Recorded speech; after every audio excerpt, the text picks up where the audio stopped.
Oh, do come in. It seems we have another little puzzle on our hands, don't we? Miss Marple and the Christmas Candlelight Service. Death. Welcome back to Velvet Clues, where we unravel mysteries as intricate as the patterns in a Persian rug. I'm your host Connor, and today we're stepping into the cosy yet dangerous world of Miss Jane Marple. Now, isn't it fascinating how the most innocent traditions can harbour the darkest intentions? Before we begin our tale, I'd love to know where you're listening from today. Drop a comment and let me know which corner of the world you're joining us from. I read every single one. Now, let's begin. Chapter 1. The Candlelight Tradition. The village of St. Mary Mead was preparing for its most cherished annual event, the Christmas Candlelight Service. For generations, this tradition had brought the community together on the evening before Christmas Eve, filling the ancient stone church with soft golden light and voices raised in carols that echoed through centuries of worship. This year promised to be particularly special, or so everyone believed. Miss Jane Marple sat in her parlour, carefully wrapping a small gift for the church's Christmas bazaar. Through her lace-curtained window she could see villagers hurrying past, their arms laden with parcels and evergreen boughs. The air itself seemed to shimmer with anticipation. Her maid, Florence, entered with the afternoon tea tray and the latest village news. "They say Miss Morrison has donated 200 special candles for the service, Miss Marple," Florence announced, her eyes bright with excitement. "Lavender-scented ones, all the way from London. Very expensive, I hear." Miss Marple's needles paused in their rhythmic clicking. Helena Morrison, the aromatherapist who opened that shop on the high street. How very generous of her. "Oh yes, miss. Everyone's talking about it. She says the lavender will create a spiritually uplifting atmosphere. The vicar is ever so pleased." Indeed, the Reverend Leonard Clement had been delighted when Helena Morrison offered to provide the candles. A handsome woman in her early 40s, Helena had arrived in St. Mary Mead 6 months earlier, opening a small aromatherapy shop that quickly became popular with the village ladies. She had a soothing manner and spoke knowledgeably about essential oils, herbal remedies, and the healing properties of natural substances. Her offer to donate the candles for the Christmas service had seemed both generous and entirely in keeping with her professional interests. That afternoon, Miss Marple attended the final rehearsal for the candlelight service. The church was bustling with activity as volunteers arranged the processional order and tested the lighting. Helena Morrison stood near the vestry, supervising the unpacking of white taper candles from several large boxes. Each candle was wrapped individually in tissue paper and marked with a small lavender ribbon. "Miss Marple, how lovely to see you," Helena called out, her smile warm and welcoming. "Would you like to see the candles? I'm rather proud of them." Miss Marple approached, her keen eyes taking in every detail. The candles were indeed beautiful, slender white tapers approximately 12 inches long, each one uniform in appearance. Helena unwrapped one carefully, holding it up to catch the light streaming through the stained glass windows. "Pure beeswax with organic lavender essential oil," Helena explained. "When they burn, the scent will be subtle but pervasive. I've tested them thoroughly to ensure they burn cleanly and safely." "How thoughtful," Miss Marple murmured. "And you have enough for all 200 participants?" "Precisely 200, with a few extras in case of breakage. Each one has been individually prepared and blessed by Father Clement." Helena's fingers traced the lavender ribbon tied around the base of the candle. "I wanted this year's service to be truly memorable." As Miss Marple returned home through the gathering dusk, she reflected on Helena Morrison's words. There had been something in the woman's tone, a certain intensity when she spoke of the service being memorable, that struck an odd note. But perhaps, Miss Marple chided herself, she was simply being fanciful. After all, the woman was new to the village and naturally eager to make a good impression. The evening of the candlelight service arrived with clear, cold weather. Stars glittered in the black velvet sky as villagers made their way to the church, their breath forming clouds in the frosty air. Inside, the ancient building was warm with the press of bodies and the lingering scent of pine boughs and candle wax. Miss Marple arrived early, as was her custom, and found a seat near the middle of the church where she could observe the proceedings. She noticed Helena Morrison standing at the entrance, greeting arrivals and personally handing each person a candle as they entered. The aromatherapist wore a dark velvet dress and had arranged her auburn hair in an elegant chignon. She seemed perfectly composed, her smile never wavering as she distributed the candles. Marcus Fletcher, the church treasurer, arrived with his usual punctuality. A man of 73, Marcus was a pillar of the St. Mary Mead community. Retired from a successful banking career, he had devoted his later years to church finances and had, by all accounts, managed the church's investments with considerable skill. He was a tall man, somewhat stooped now with age, with silver hair and the precise manner of someone accustomed to dealing with numbers and accountability. Miss Marple watched as Helena Morrison handed Marcus his candle. There was nothing obviously unusual about the exchange, yet something made Miss Marple pay closer attention. Helena had reached into a specific box, selecting one particular candle and handing it directly to Marcus rather than allowing him to choose his own as she had with others. The gesture was subtle, lasting only a moment, but it registered in Miss Marple's observant mind. The service began with the church in complete darkness. Then, starting from the altar, a single flame was passed from candle to candle until the entire congregation held tiny points of light. The effect was breathtaking, 200 flames creating a galaxy of golden stars in the darkness. The choir's voices rose in the opening carol, and the procession began to move slowly through the church. Miss Marple inhaled deeply. The scent of lavender was indeed present, subtle and calming as Helena had promised. Around her, other worshippers seemed equally pleased, their faces serene in the candlelight. The ancient ritual was unfolding with its usual grace and beauty. It was during the third carol, Silent Night, that Marcus Fletcher began to cough. At first, it seemed nothing more than the dry cough that often afflicted elderly people in winter. But the coughing grew more violent, more desperate. Miss Marple, several pews behind him, saw Marcus drop his candle. It fell to the stone floor and extinguished itself. Marcus was clutching at his throat, his face contorted. Dr. Haydock, who had been standing near the back of the church, pushed through the crowd immediately. But even as he reached Marcus Fletcher's side, the elderly treasurer collapsed into his pew, his body convulsing. The singing faltered and died away. Someone screamed. Within moments, the beautiful candlelit service had become a scene of chaos and horror. Dr. Haydock worked frantically, but Miss Marple, watching from her position, knew with sad certainty that Marcus Fletcher was beyond any earthly help. The church treasurer died there in his pew, surrounded by the community he had served faithfully for decades, his death transforming a celebration of light and hope into something far darker and more sinister than anyone could have imagined. Chapter 2. The investigation begins. The morning after Marcus Fletcher's death, St. Mary Mead awoke to a pall of shock and disbelief. The Christmas candlelight service, that most beloved of traditions, had ended in tragedy. Dr. Haydock had immediately suspected poisoning, given the violent and rapid nature of Marcus's symptoms, and had insisted on a full autopsy and toxicological examination. Miss Marple received the news through Florence, who had heard it from the milkman, who had heard it from the constable's wife. The village grapevine, as always, was remarkably efficient. "They say it was something in the air, miss," Florence reported, her hands twisting nervously in her apron. "Something poisonous that poor Mr. Fletcher breathed in during the service."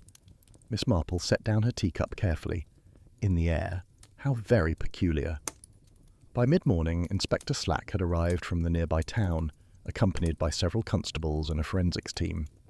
Miss Marple, who had little fondness for the inspector's blustering manner, nevertheless knew him to be thorough in his investigations. She watched from her window as official vehicles came and went from the church, and noted with interest when Inspector Slack emerged and headed directly toward Helena Morrison's aromatherapy shop. The preliminary autopsy results came back with shocking speed.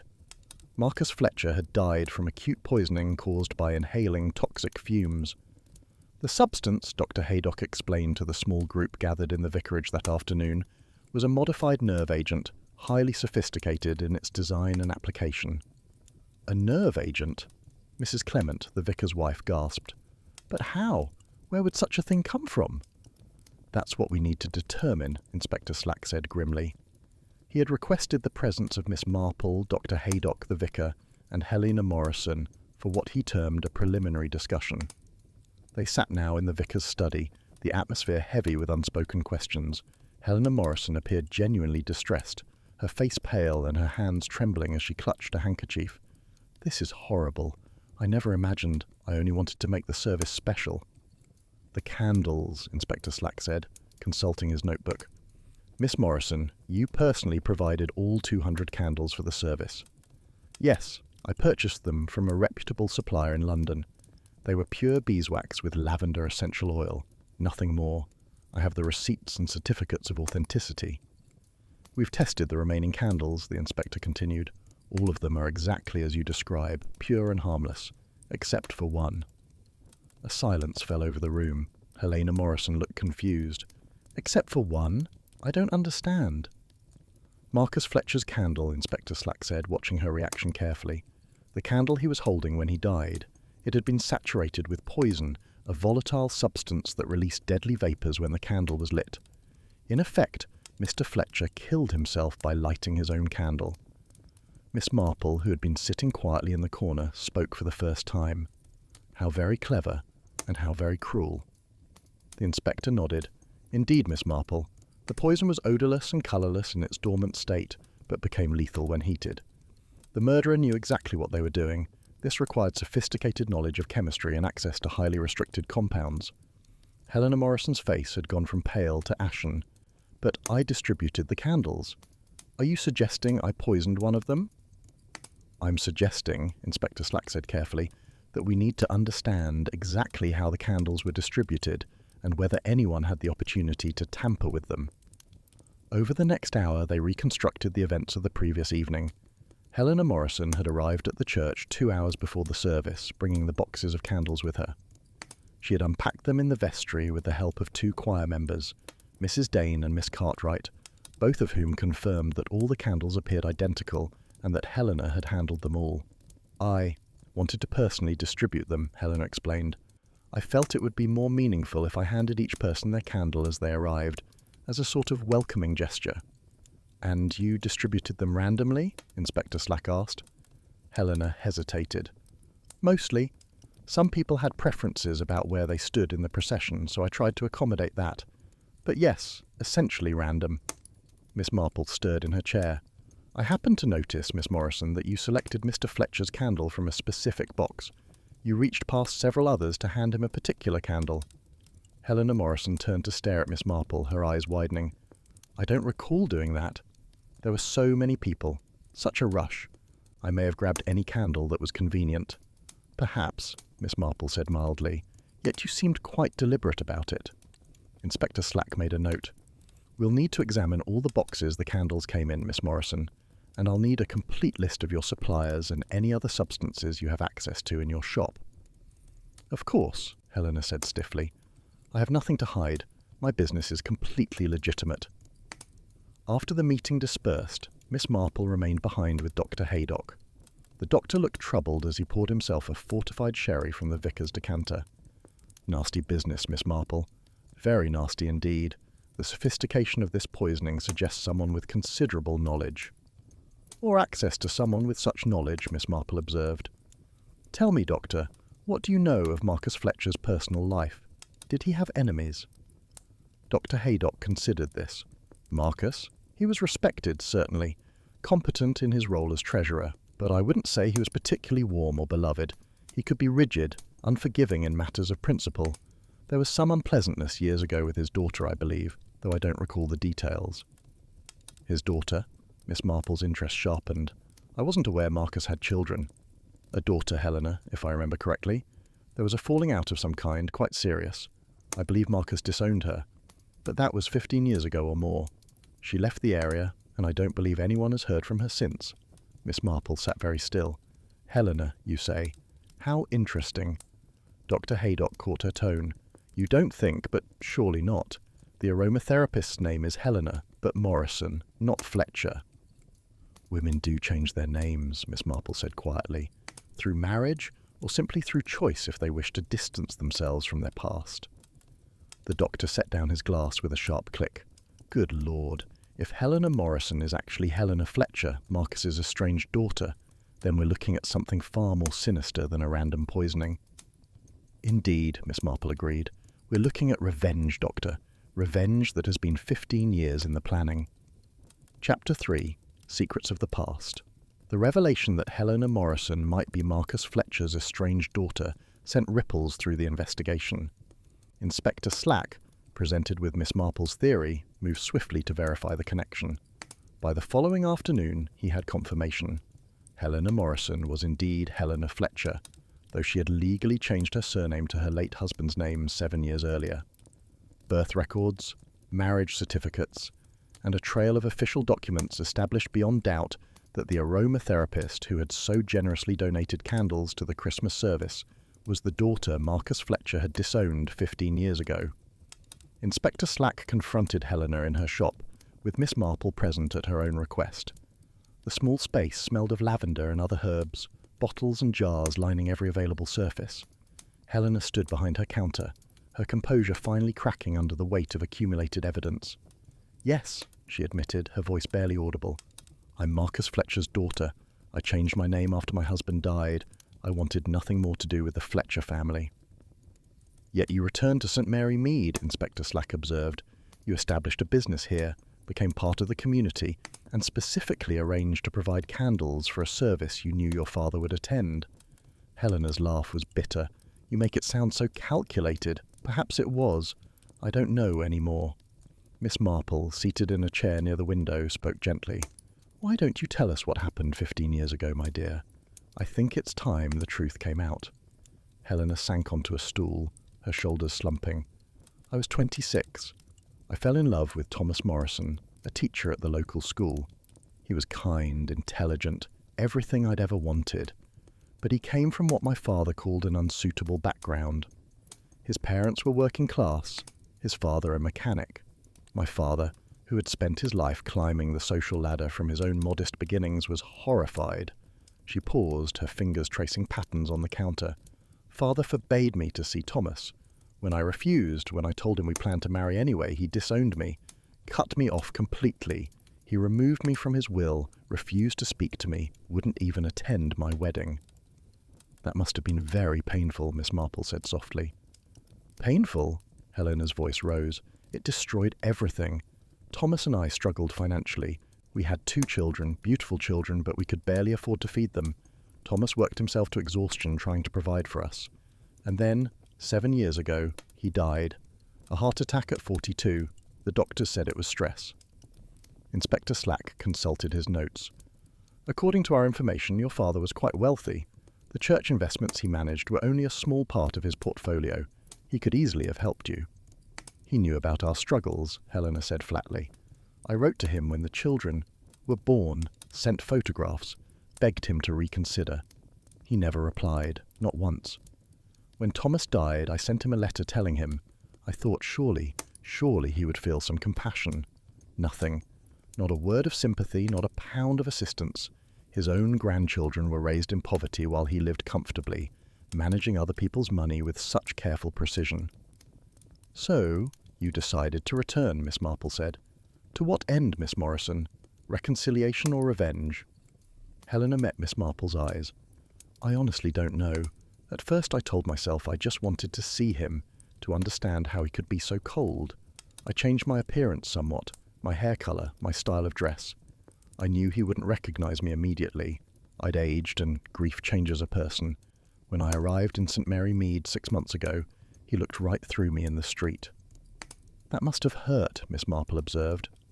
"It crystallized something in me," Helen admitted. "This man who was supposed to love me unconditionally had erased me from his life so completely that he didn't even recognize his own daughter. I began to think about justice, about making him pay for what he'd done." Inspector Slack leaned forward. "And did you? Did you poison that candle, Miss Morrison?" Helena was silent for a long moment. Finally she said, "I want to speak with the solicitor before I answer any more questions." The interview concluded with Helena Morrison under formal caution. Inspector Slack obtained a warrant to search both her shop and her living quarters above it. What they found there would prove devastating to her defense. In a locked cabinet in Helena's workshop area, forensics discovered residue of the same nerve agent compound that had killed Marcus Fletcher.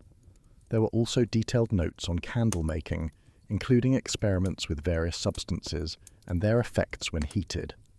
Most damning of all was a ledger showing a purchase of restricted chemical compounds from a medical supply company 3 months earlier, compounds that could be legitimately used in certain aromatherapy applications, but which could also be combined to create the poison that had killed Marcus Fletcher.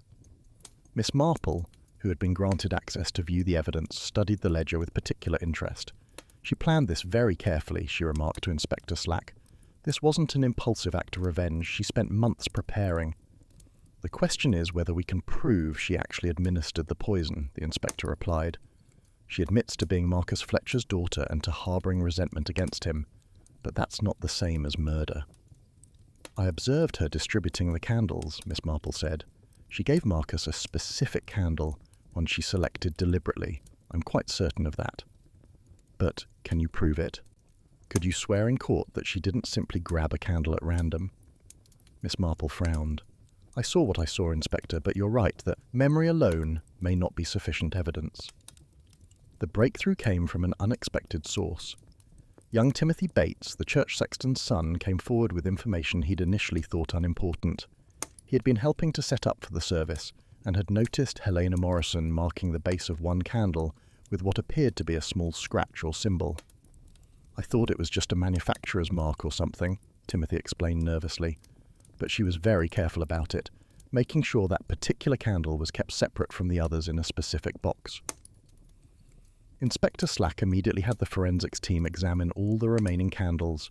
They found nothing on any of them except the candle stub recovered from where Marcus Fletcher had dropped it.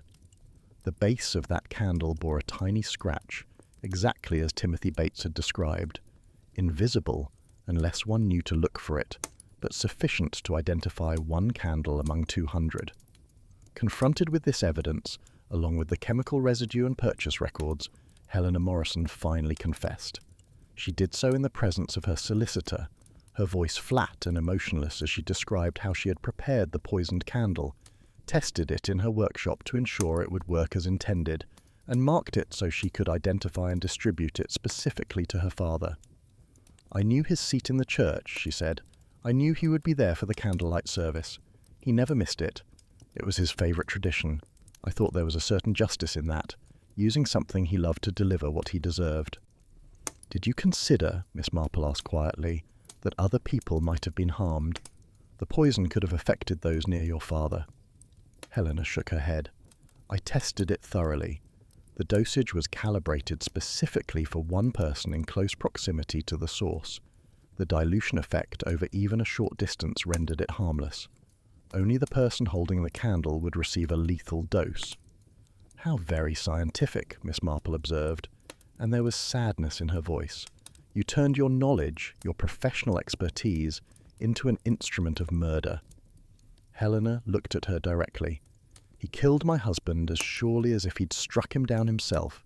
He condemned his own grandchildren to poverty. He refused even the basic acknowledgement of our existence. What would you have done, Miss Marple? I would have forgiven, Miss Marple said simply. However difficult, however painful, I would have chosen forgiveness over revenge. Because you see, my dear, what you've done hasn't restored anything you lost. Your husband is still dead. Your children still grew up in hardship. And now you've added murder to that legacy of pain. Chapter 4. The Trial of Helena Morrison.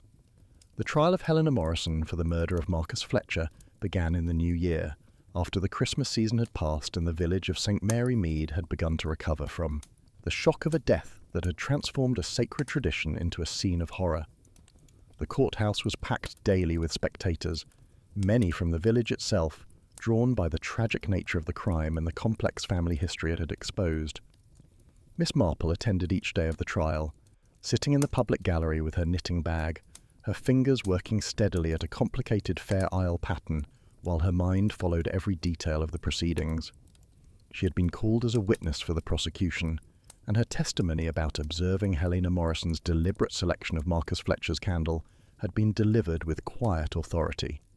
The prosecution's case was methodical and damning. They established Helena's identity as Marcus Fletcher's estranged daughter, detailed the history of the family rupture, and presented evidence of her calculated return to St. Mary Mead under an assumed name. The chemical evidence was overwhelming, Helena had purchased the compounds, created the poison, tested it in her workshop, and deliberately administered it through the ingenious method of the poisoned candle. Dr. Haydock testified about the cause of death, explaining in technical terms how the nerve agent had worked.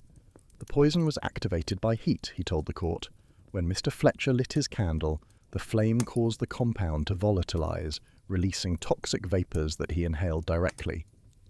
Death would have occurred within minutes of exposure.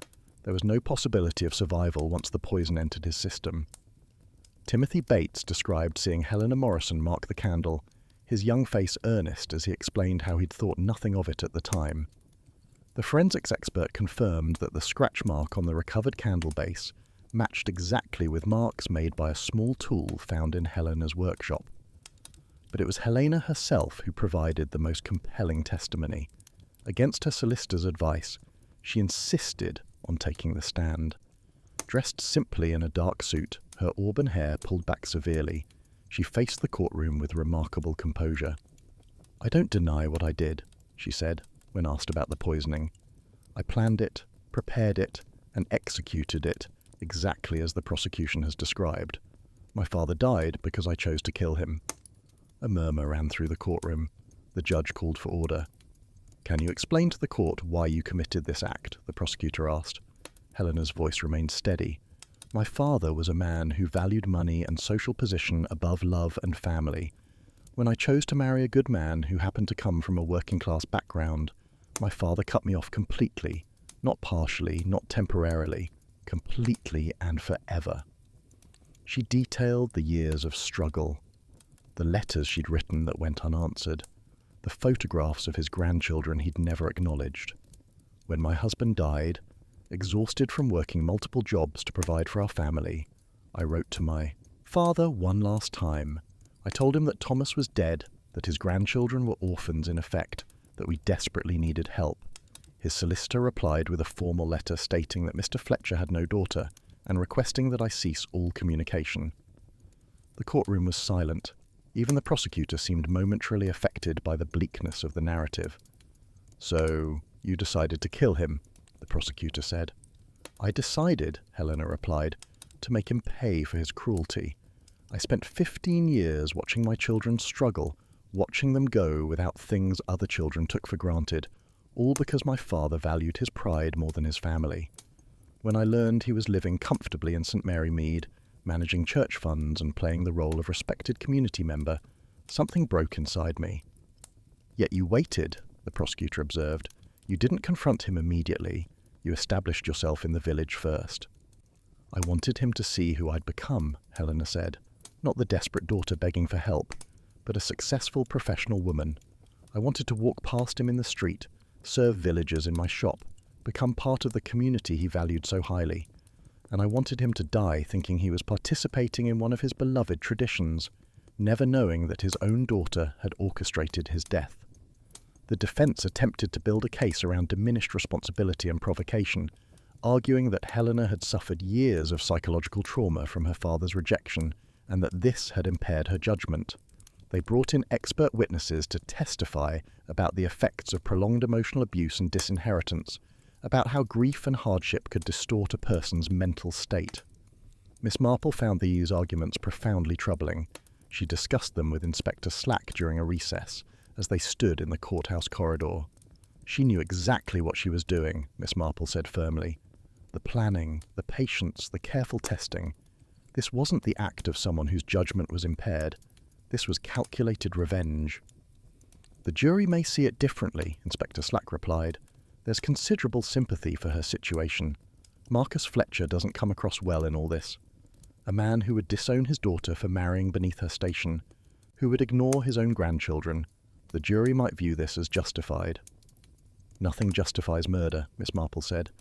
"However cruel Marcus Fletcher was, however much pain he caused, Helena Morrison chose to respond with murder. She could have chosen exposure, confrontation, legal action to claim her rightful inheritance. Instead, she chose poison and deliberate, premeditated killing." The defense's closing argument emphasized Helena's victimhood, the years of suffering, the death of her husband that could be indirectly attributed to Marcus Fletcher's financial cruelty.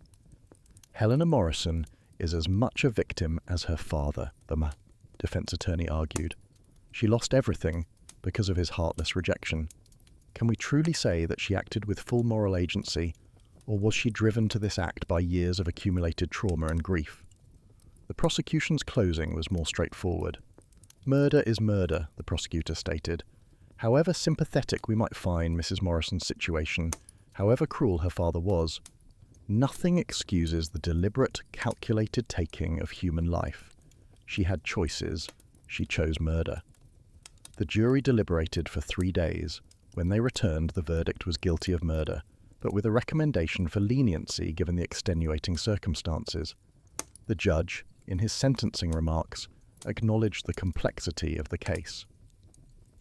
Helena Morrison, you have been found guilty of murdering your father, Marcus Fletcher.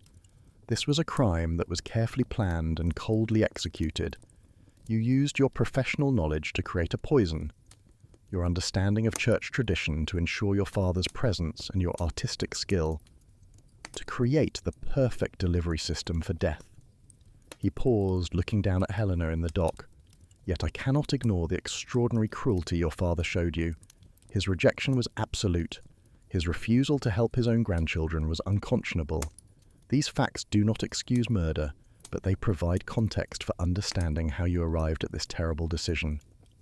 The sentence was life imprisonment, with a minimum term of 15 years before parole could be considered. As Helena was led away, she looked toward the public gallery where Miss Marple sat. Their eyes met briefly, and Miss Marple saw something like regret flicker across the younger woman's face before she was gone. Outside the courthouse, Miss Marple stood in the pale winter sunlight, reflecting on what she had witnessed. Inspector Slack joined her, lighting his pipe. "Sad business," he observed. "No winners in this case." "No," Miss Marple agreed. 2 lives destroyed by pride and unforgiveness. Marcus Fletcher destroyed his daughter's life through his stubborn cruelty. Helena Morrison destroyed her own life through her choice of revenge. And the children, Helena's children, have now lost their mother to prison, just as they lost their father to overwork. "You testified against her," Inspector Slack noted. "That must have been difficult." "I testified truthfully," Miss Marple corrected. "I told the court what I observed. Helena Morrison deliberately selected that candle and gave it to her father. That's simply fact, but I take no satisfaction in it, Inspector. This whole tragedy was avoidable if there had been forgiveness on either side." As she walked home through the village, Miss Marple thought about the poisoned candle, about how Helena had transformed an object meant to represent light and hope into an instrument of death. It seemed to her a perfect metaphor for what had happened to Helena herself. Whatever light and hope she might once have possessed had been slowly poisoned by years of resentment and pain, until nothing remained but the desire for revenge.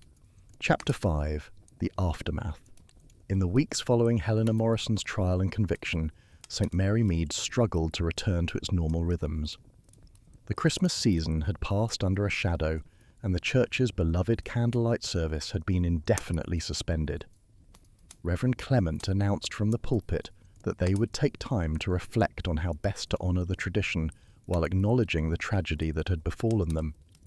Miss Marple found herself thinking often about Helena Morrison and her father Marcus Fletcher. The case had revealed uncomfortable truths about families, forgiveness, and the long shadows cast by old wounds. She discussed these matters one afternoon with Dr. Haydock, who stopped by for tea.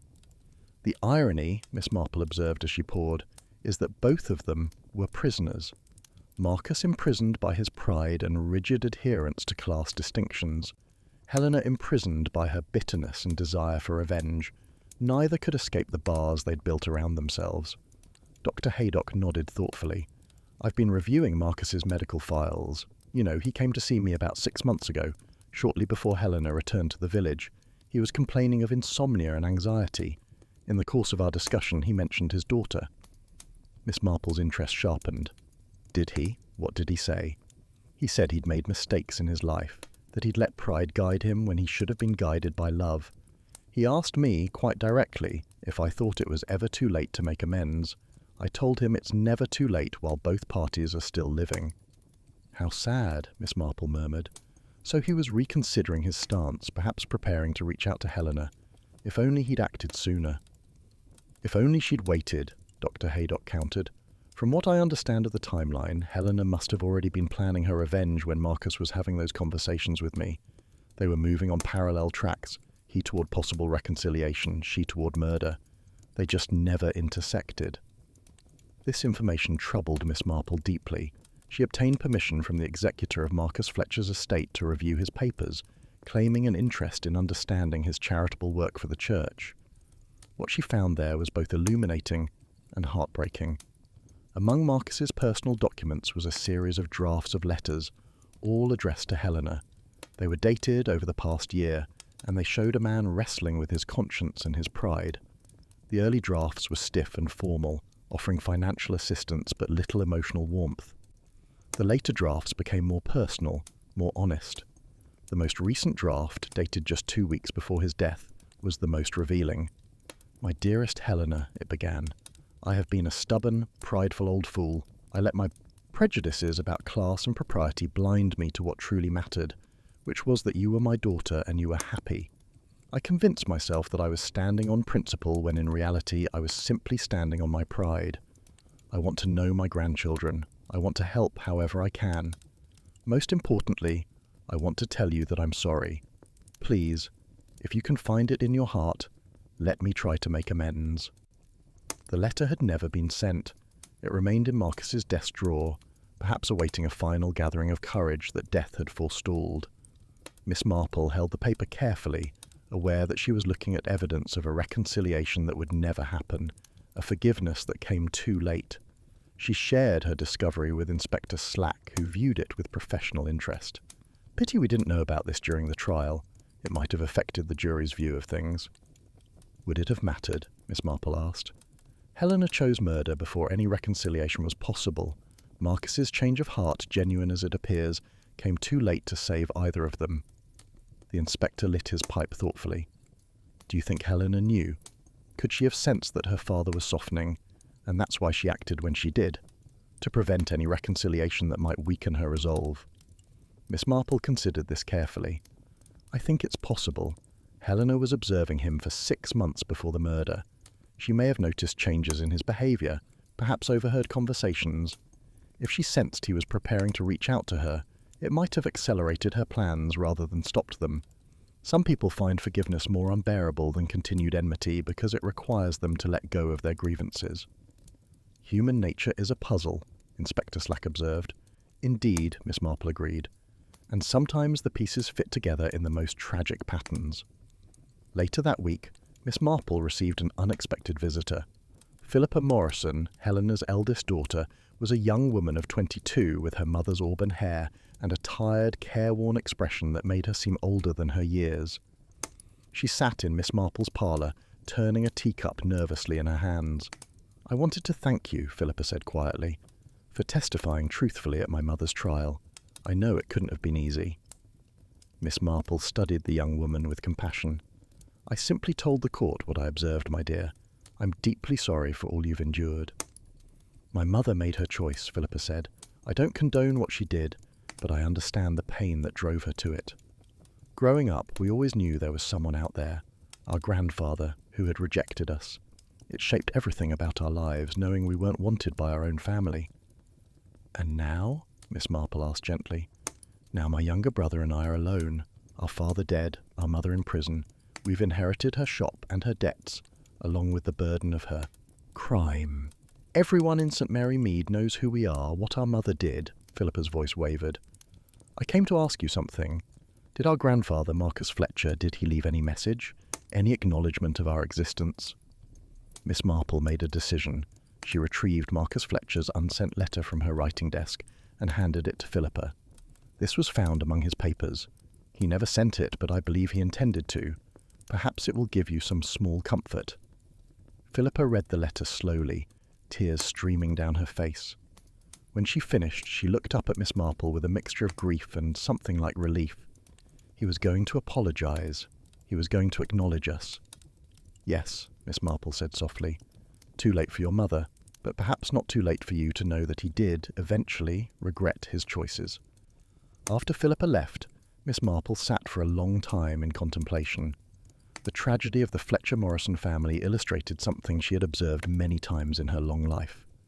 Pride and unforgiveness were poisons as deadly as any chemical compound, working slowly over years to destroy lives and relationships.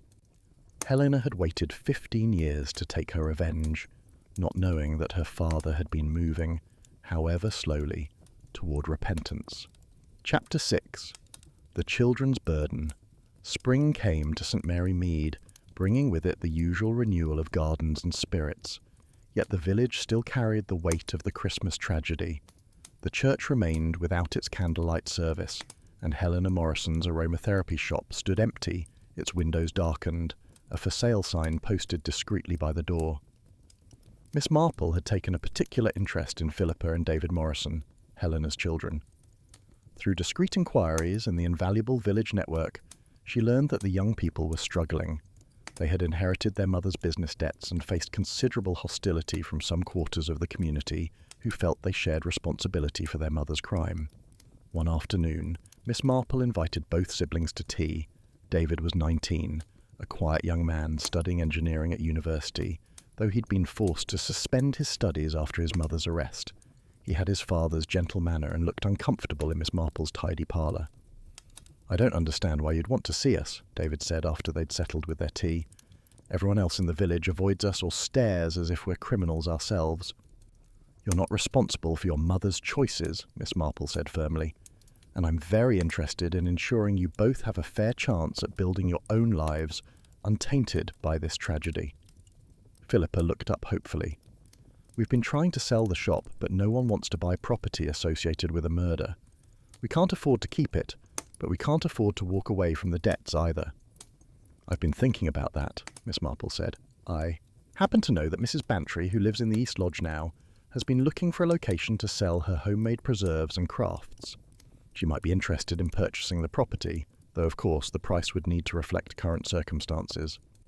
Over the following weeks, Miss Marple worked quietly behind the scenes. She introduced the Morrison siblings to Mrs. Bantry, facilitated negotiations, and helped arrange for a sale price that, while modest, was sufficient to clear Helena's debts and leave a small amount for Philippa and David to restart their lives. But financial matters were only part of the challenge. The emotional burden of their mother's crime weighed heavily on both young people. David, in particular, seemed haunted by questions about heredity and moral character. "Do you think," he asked Miss Marple one afternoon, "that we carry her capacity for violence? If she could plan and execute such a calculated murder, what does that say about us?" "It says nothing about you," Miss Marple replied with unusual vehemence. "You are not your mother, any more than your mother was defined entirely by her father's cruelty. Each person makes their own choices. Your mother chose revenge. You can choose differently." Inspector Slack, who had maintained a professional interest in the case's aftermath, expressed concern to Miss Marple about the Morrison children's future. "They're marked by this," he said. "In a village this size, they'll never escape it." "Then perhaps," Miss Marple suggested, "St. Mary Mead isn't where they should build their futures." She worked through her network of connections, eventually finding David a placement at an engineering firm in London, far enough from St. Mary Mead that his family's notoriety wouldn't follow him. For Philippa, who had been working as a clerk in a local shop, Miss Marple secured an introduction to a former acquaintance who ran a respectable office in Manchester. Before they left, both siblings came to thank Miss Marple. Philippa held her hand tightly. "Why have you done all this for us? We're the children of a murderer." "You're young people who deserve a chance at happiness," Miss Marple corrected. "Your mother's crime has already destroyed too many lives. I won't stand by and watch it destroy yours as well." After they departed, Miss Marple reflected on cycles of pain and how they might be broken. Marcus Fletcher's cruelty had poisoned his daughter's life. Helena's revenge had poisoned her own future and threatened to poison her children's chances as well. But perhaps, with help and compassion, the cycle could end with this generation. Chapter 7. Revelations from Prison. 6 months after her conviction, Helena Morrison requested a visit from Miss Marple. The request came through official channels, carefully worded, asking if Miss Marple would be willing to see her. Despite some misgivings, Miss Marple agreed. She felt there were still questions that needed answers, threads in the pattern that remained unexplained. The prison was a grim Victorian structure, all grey stone and barred windows. Miss Marple was escorted through a series of locked doors to a visiting room where Helena sat waiting. The months of imprisonment had changed her. She looked thinner, older, her auburn hair now showing streaks of grey. But her eyes held a clarity that had been absent during the trial. "Thank you for coming," Helena said, as Miss Marple settled into the chair across from her. "I wasn't certain you would." "I'm curious," Miss Marple admitted. "You requested this visit for a reason, I presume." Helena nodded. "I've had a great deal of time to think, to truly examine what I did and why I did it. I wanted to tell you something that didn't come out in the trial, something I kept hidden even from my solicitor." Miss Marple waited patiently, her hands folded in her lap. "I knew," Helena said quietly, "about my father's change of heart. I'd been watching the house, observing him. One evening, about 3 weeks before the Christmas service, I looked through his study window and saw him at his desk, writing. I couldn't read the words from that distance, but I saw him crumple up several papers and start again. I saw him write 'My dearest Helena' at the top of a fresh page." "So you knew he was preparing to contact you," Miss Marple said. "Yes. And instead of waiting, instead of allowing that reconciliation to happen, I accelerated my plans. I'd been preparing the poison, testing it, but I hadn't set a definite timeline. When I realized he was going to reach out to me, I panicked." "Panicked," Miss Marple repeated. "That's an interesting choice of words." Helena's laugh was bitter. "I'd spent 15 years building up my grievance, my righteous anger. It had become my identity, the lens through which I viewed everything. The thought of forgiveness, of having to let go of that anger, terrified me. I couldn't imagine who I would be without it." "So you chose to preserve your grievance by eliminating the possibility of reconciliation," Miss Marple observed. "Exactly. If my father apologized, if he offered help and acknowledgement, I would have to forgive him or reveal myself as someone who valued revenge more than justice, hatred more than healing. I couldn't face that truth about myself, so I murdered him before he could offer the very thing I'd supposedly been seeking all those years." The admission hung in the air between them. Miss Marple studied Helena's face, seeing genuine understanding there, perhaps even the beginnings of remorse. "Why tell me this now?" Miss Marple asked. "Because you need to tell my children," Helena replied. "Philippa and David. They need to know the full truth. Not just that I killed their grandfather out of revenge for his cruelty, but that I killed him to prevent reconciliation, to preserve my own darkness. They need to know so they don't follow my path." "I've been helping your children," Miss Marple said. "They're leaving St. Mary Mead, starting fresh in new places." Helena's eyes filled with tears. "Thank you. They're good people. They deserved better than me as a mother." "They deserved a mother who chose forgiveness over revenge," Miss Marple agreed. "But it's not too late for you to give them something valuable. Truth and a warning against the poison of unforgiveness." Before she left, Helena gave Miss Marple a letter she'd written to her children, one that laid out the full truth of what she'd done and why. "Make sure they read it when they're ready," Helena said, "when they're established in their new lives and strong enough to handle it." Chapter 8. The Vicar's Reflection. Reverend Leonard Clement struggled with the aftermath of the murder in ways that surprised even himself. As the spiritual leader of St. Mary Mead, he felt he should have seen the signs, should have recognized the depth of pain that Helena Morrison carried. The fact that his church had been the setting for such a calculated killing troubled him deeply. Miss Marple found him one afternoon in the church, sitting alone in a pew, staring at the altar where the candlelight service had taken place. She sat beside him quietly, waiting for him to speak. "I keep thinking about that evening," he finally said. 200 people holding candles, singing hymns, celebrating the birth of Christ. And in the midst of all that hope and light, a woman was committing murder. How did I not see it? "Because Helena Morrison was an excellent actress," Miss Marple replied gently. "She concealed her intentions behind a mask of generosity and community spirit. You couldn't have known." "But should a shepherd not know his flock?" Clement asked. "She attended services, participated in church activities. I spoke with her numerous times and never sensed the darkness she carried." Miss Marple considered this. "I think, Vicar, that you're holding yourself to an impossible standard. Helena spent 15 years perfecting her disguise. She fooled everyone, including her own father, who didn't recognize his own daughter even when she walked past him in the street." "The candlelight service," Clement said. "I don't know if we can ever hold it again. The congregation is divided. Some want to reclaim the tradition to not let Helena's crime destroy something beautiful. Others feel it would be disrespectful, that the service is forever tainted. "What do you think?" Miss Marple asked. Clement was silent for a long moment. "I think," he finally said, "that light was meant to triumph over darkness. The candles represented Christ's light coming into a dark world. Helena tried to corrupt that symbolism, to turn light into an instrument of death. If we abandon the tradition, doesn't that mean she succeeded? Doesn't that mean we've allowed darkness to extinguish light?" "That's a very thoughtful perspective," Miss Marple observed. "But I also think," Clement continued, "that we need to acknowledge what happened. We can't simply pretend the murder didn't occur and proceed as if nothing had changed.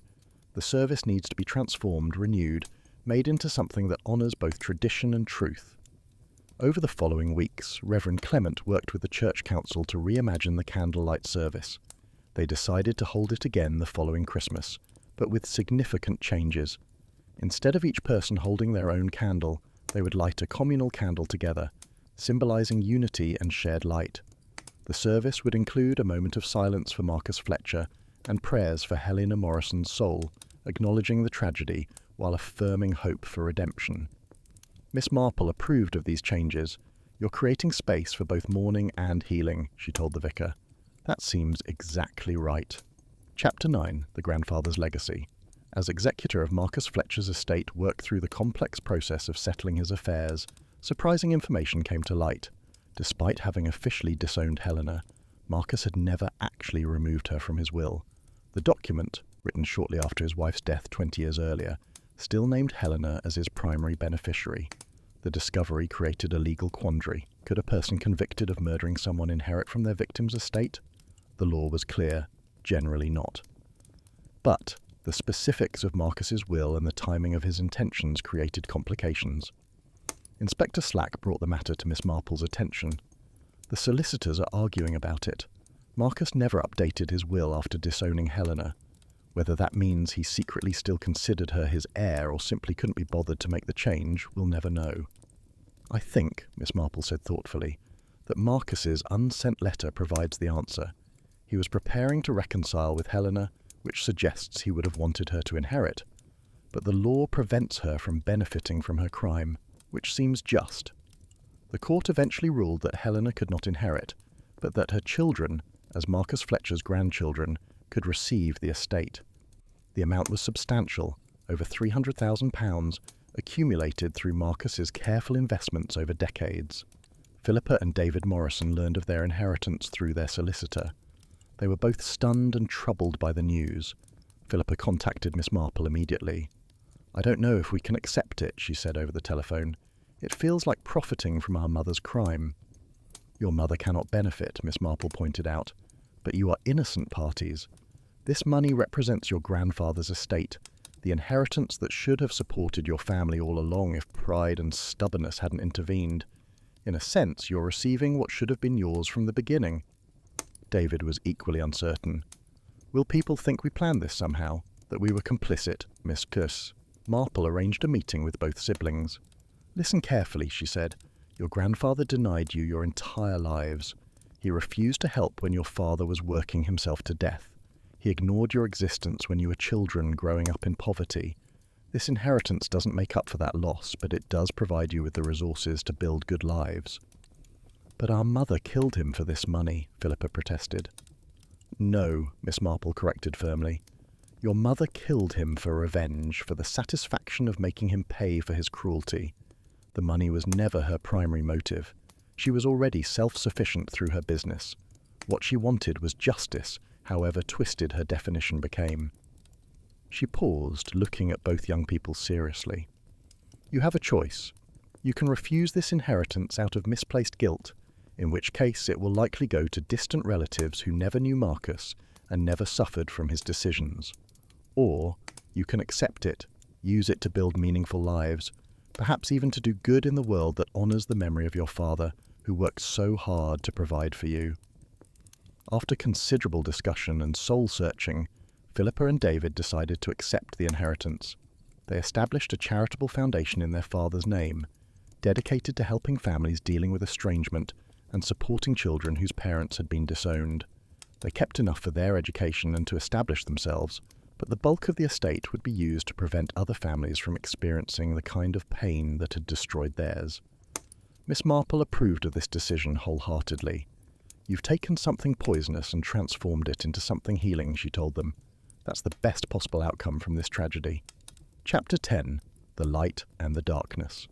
A year after the murder, Miss Marple sat in her parlour on Christmas Eve, her knitting needles clicking rhythmically as she reflected on the case of Helena Morrison and Marcus Fletcher. The village had slowly healed, though the scars remained. The new candlelight service had been held earlier that evening, transformed but still meaningful. Inspector Slack stopped by for a glass of sherry, as had become their custom on Christmas Eve.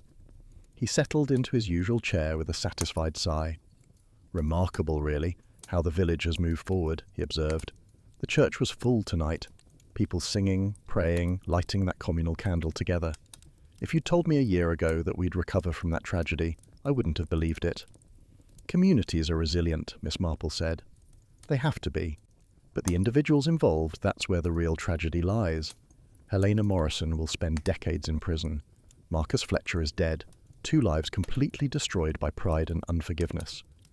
"Do you think Helena truly regrets what she did?" Slack asked. Miss Marple considered this carefully.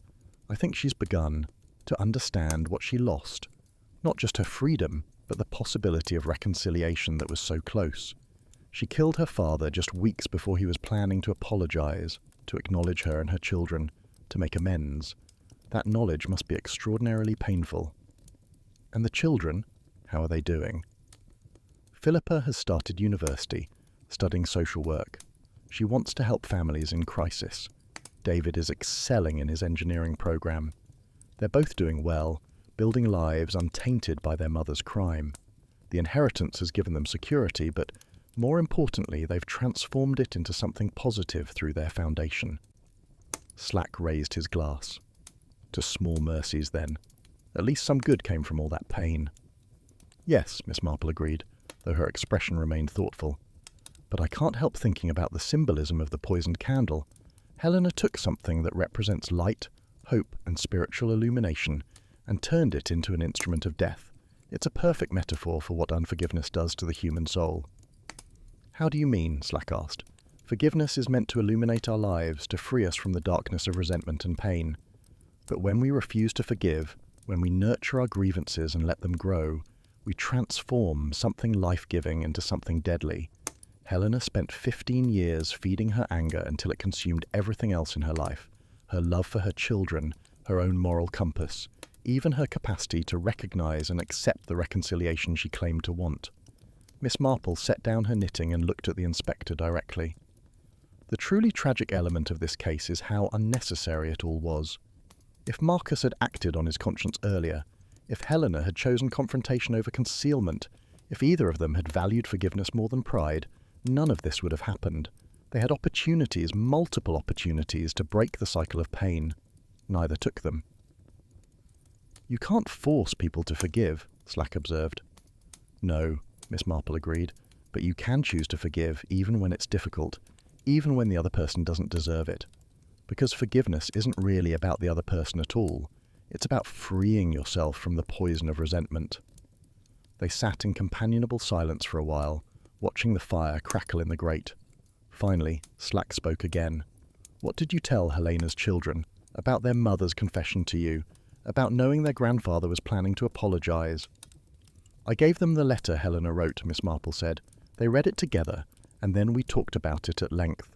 I told them that their mother's greatest crime wasn't the murder itself, though that was terrible enough. It was choosing to preserve her anger rather than accept healing. That's the real lesson they need to carry forward." "And how did they take it?" With remarkable maturity, Philippa said something very wise.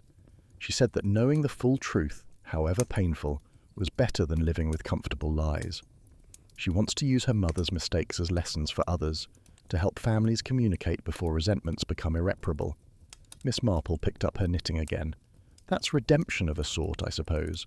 Helena's crime becomes a cautionary tale that might prevent other families from walking the same path. It's not the redemption she might have chosen, but it's something." As Inspector Slack prepared to leave, he paused at the door. "You know, Miss Marple, I've investigated many murders over the years. This one will stay with me longer than most. Not because of the cleverness of the method or the complexity of the investigation, but because of how preventable it all was." "Yes," Miss Marple said softly. "That's what makes it truly tragic. The waste of it all. 2 lives destroyed, children orphaned, a community traumatized, all because 2 people couldn't find their way to forgiveness while there was still time." After the inspector left, Miss Marple returned to her chair and her knitting. The pattern she was working on was complex, requiring careful attention to ensure each stitch was placed correctly. One mistake early on could distort the entire work, requiring everything to be unravelled and started again. It seemed to her a fitting metaphor for the Fletcher-Morrison tragedy. The initial mistake, Marcus's rejection of his daughter, had been compounded by subsequent choices until the pattern became so distorted that it could only end in destruction. There had been chances to stop, to unravel the damaged work and begin again with forgiveness and reconciliation. But neither Marcus nor Helena had taken those chances until it was too late. Outside, church bells began to ring, calling the faithful to midnight mass. Miss Marple set aside her knitting and prepared for the service. As she walked through the crisp December night toward the church, she thought about candles and light and the eternal struggle between darkness and illumination. The new candlelight ceremony had been beautiful, she reflected. The communal candle, lit together by the congregation, seemed a far better symbol than individual flames. It represented unity, shared purpose, the idea that light was strongest when people came together, rather than standing alone in their private griefs and grievances. Inside the church, Miss Marple took her usual seat. Around her, the village had gathered, faces reflecting candlelight, voices raised in familiar carols. This community had been wounded by Helena Morrison's crime, but it had chosen healing over perpetual grief. Perhaps, Miss Marple thought, that was the final lesson of this tragedy. Individuals might choose darkness, but communities could still choose light. As the service concluded and people filed out into the starlit night, Miss Marple remained for a moment in quiet reflection. She said a prayer for Marcus Fletcher, who had learned the value of forgiveness too late. She prayed for Helena Morrison, serving her sentence and living with the knowledge of all she had destroyed.